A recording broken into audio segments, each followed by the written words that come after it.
wabarakatuh. Perkenalkan, nama saya Marsha Mauda, berasal dari kelas 10 MIA 5 SMA Negeri 2 Lubuk Linggau. Di sini saya akan menjelaskan gejala alam akibat ulah manusia dan alam itu sendiri, seperti tanah longsor. Tanah longsor merupakan salah satu bencana alam yang sering terjadi di kawasan Indonesia. Bencana ini biasanya sering terjadi di daerah pegunungan, bukit, lereng yang curam, maupun tebing. Tak jarang, tanah longsor juga terjadi di lahan pertanian dan perkebunan yang posisinya terletak di tanah miring. Nah, penyebab tanah longsor ini bermacam-macam. Tanah longsor merupakan peristiwa geologi yang terjadi karena pergerakan massa batuan atau tanah dengan berbagai tipe jenis, seperti jatuhnya bebatuan atau gumpalan besar tanah.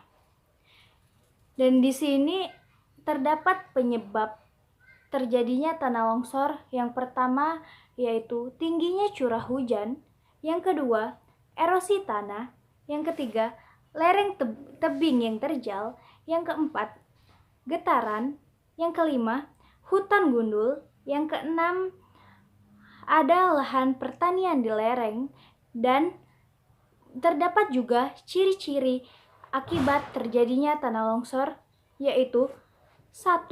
Sehabis hujan, tampak ada retakan pada lereng.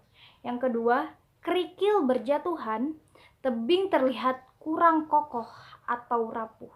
Yang ketiga, yaitu tiba-tiba timbul mata air baru. Yang keempat, genangan air saat musim hujan akan lenyap saat terjadi longsor.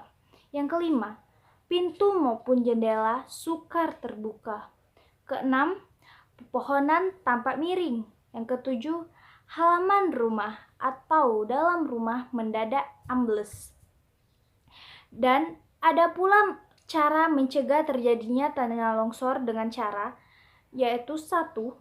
Hindari membangun rumah di bawah atau dekat tebing. Yang kedua, buatlah sengkedan atau teras siring di lereng terjal kalau membentuk pemukiman di daerah tersebut. Yang ketiga, hindari untuk membuka kolam atau perkebunan di lereng yang dekat dengan pemukiman warga. Yang keempat, apabila terjadi ada retakan, segera tutup retakan tersebut dengan tanah yang kemudian dipadatkan agar air hujan tidak bisa menerobos celah-celah tanah. Yang kelima, hindari pemotongan tebing menjadi tegak. Yang keenam, penebangan pohon di sekitar lereng sebaiknya dilakukan.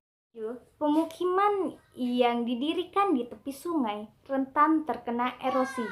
Yang kedelapan, membuat saluran pembuangan air yang secara otomatis menjadi saluran penampungan air tanah. Kesembilan, menanam jenis tanaman keras dan ringan yang memiliki akar yang dalam tanah yang ditanam di wilayah curam. Dan yang ke-10, mengembangkan usaha tani di rumah longsor lahan. Baiklah teman-teman, itulah penjelasan dari saya mengenai tanah longsor. Bila ada salah kata, saya mohon maaf. Kepada Allah saya mohon ampun. Saya akhiri. Wassalamualaikum warahmatullahi wabarakatuh.